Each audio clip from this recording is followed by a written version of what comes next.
Now, today's major important article is the growth of left in the West.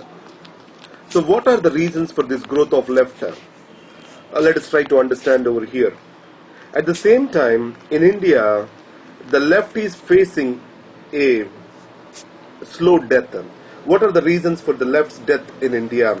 These are the factors let us try to understand over here. Now, the growth of the left, if you talk about the Bernie Sanders in the United States of America, Jeremy Corbyn in the case of UK, and our own friend in Greece, and then we are talking about Podemos in Spain. So all these people, with regard to from Syriza, all these people, so they are sees this, strong leftist tendencies, and they are taking a hold in the capitalistic countries. So what made them so? Now with regard to Jeremy Corbyn in UK, so now the Tony Blair, he has shifted the Labour Party away from the ideology towards new pragmatism. It means Labour has to be guided by the pragmatic world rather than the leftist ideology. Now Corbyn is quite opposite to this. He has always talked about increasing the governmental spending and providing for the humanitarian assistance to the refugees, welcoming the refugees, abandoning of nuclear weapons, and keeping out of other countries' wars or internal affairs, and demanding the action against the social inequalities. These are the major points which the Jeremy Corbyn was talking about. On the other hand, conservatives, they are strongly capitalistic, and they always supported for a state that is with right lineations. Now, in Syriza, it is also the same issue. He is extremely left. So in these circumstances, what are the factors that are leading to the growth of leftism in the West? Let us try to understand. Now I want to take the help of Francis Fukuyama to explain this. Now if you remember Francis Fukuyama, he wrote a book called as The End of History. Now today there are no much important articles, that is 14 September 2015. So what I will do is, I will discuss about this Francis Fukuyama, who is important to us as a writer over here. So Francis Fukuyama, he was talking about repatrimonialization in USA. So what is this repatrimonialization is? He wrote a book in 1989, it is called End of History. He is a professor at Stanford. So in this he argued that after a half century of struggle against fascism and communism, the liberal market democracy has won. And so this liberal market democracy is the goal of all nations. He described having this liberal democratic market as the end of the history. Previously, communism was said to be the end of the history by Marx. Counter to this, he has talked about liberal market democracy as the end of the history. Recently, he wrote a book called as Political Order and Political Decay. So what he was arguing in this book is this. So even today, he upholds that the end of history is nothing but liberal market democracy. But however, it is not existing in the present situation. So the democracy is still the objective of many of the countries. But however, the political order in a country, it depends upon a crucial balance between three factors. One is a strong state that has the monopolizing power. Next one is the rule of law, that is evenly to all the citizens. It means a strong rule of law in the country. And third factor he was talking about is democratic accountability. Now a balance between these three factors that makes a political order in a country. Now in this case, he talks about the patrimonial states. Patrimonial state, it means a state which works for the benefit of rich and influential and powerful. That's what is called patrimonial states. Now for example, if you take China, the strong state, yes, it exists. But however, rule of law and democracy or democratic accountability, it is absent. Then he classifies China as a patrimonial state. The same is the case with Russia.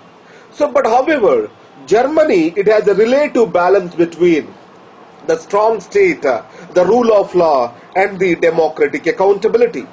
And he takes the example of United States of America.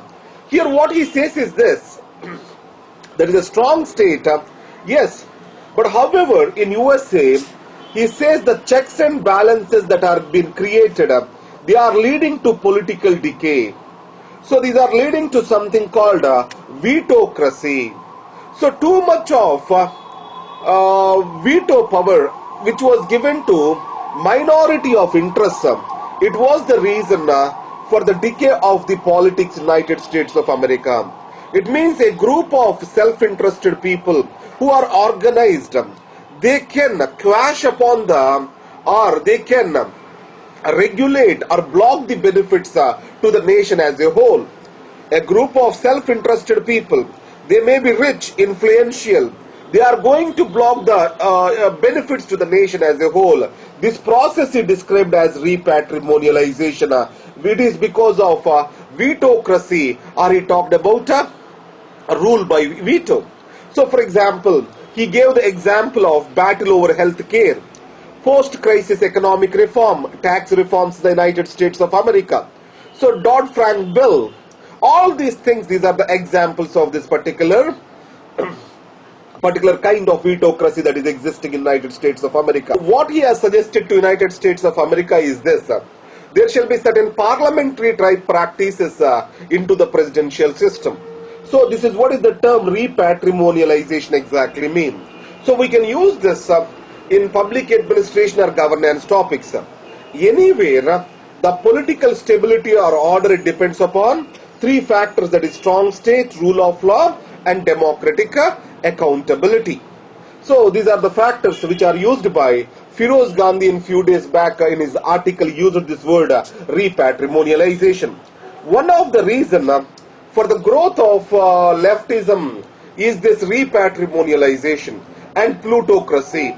Plutocracy means wealthy people taking over the power because of the using their wealth which they have at their disposal. So plutocracy and the repatrimonialization, so the powerful people, they are holding the control over the state. These are the reasons the people wanted to find a solution in equality. So they are moving again from this capitalistic order and preferring to the left. And the second thing is the progressive ideals. People are more and more welcoming them. And third thing is consistency among the leftists with regard to their ideas. For example, Jeremy Corbyn, for the last 40 years, though he was in politics, he never changed his ideology even once. This consistency is another reason. So with regard to Jeremy Corbyn, if you understand, he as a person, though he's been, to an extent, he is successful, but the major challenge is most of the Labour Party MPs, they don't want to function as part of his shadow cabinet. So that is one of the major danger which he is going to see for his as an opposition leader. And why the left is declining in India? So left is more seen as an obstructionist in India. The major reason being is the reformist zeal, the growing middle class in India, which is from the reformist zeal of the government, is seeing left as obstructionist to the reform. And next one is the failure of the party to change with the time. It means the centrality of the state itself is decreasing over a period of time. In this case, still it is talking about resistance, obstructionism, and also it opposes everything and it is appearing as it stands for nothing. So the mobilization tactics which it has used, although they become redundant now, the reason is we have moved away from primary, secondary to the services sector. So still depending upon worker unions for the mobilization probably is not in keeping in time in tune with the times. So these are the things which have led to the decline of left in the India. And the next is European refugee crisis. If you see this, the endless conflict in the West Asia, it has led to demolition of social, political and economic structures.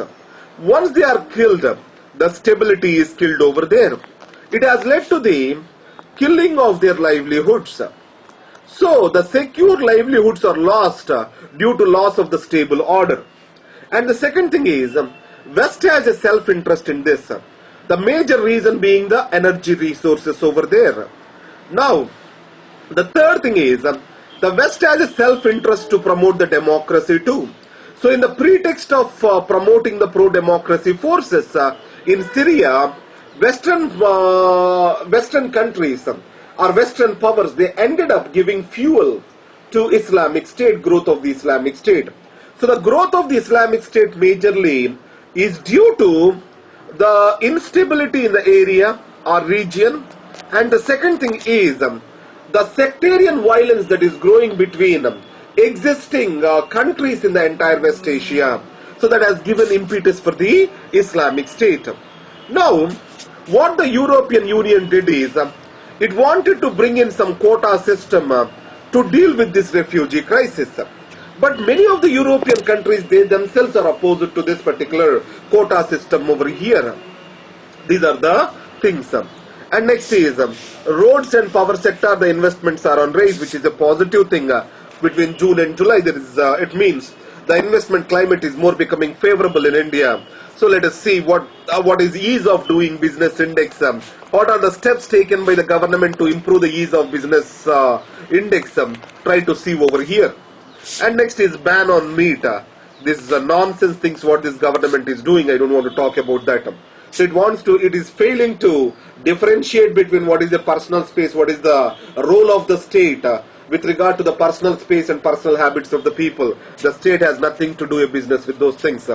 They have many problems to deal with it. I don't know why the nonsense goes on like this. So whatever be the case. Now, the major issues, the growth of the left in the West, try to see the Francis Fukuyama, what I have argued over here. So the repatrimonialization of it is growing in the West. The balance between strong state, rule of law, democratic accountability. This is what is required to maintain a stable political order. If not, it leads to political decay. The political decay is manifested through repatrimonialization and the growth of plutocracy. Thank you very much.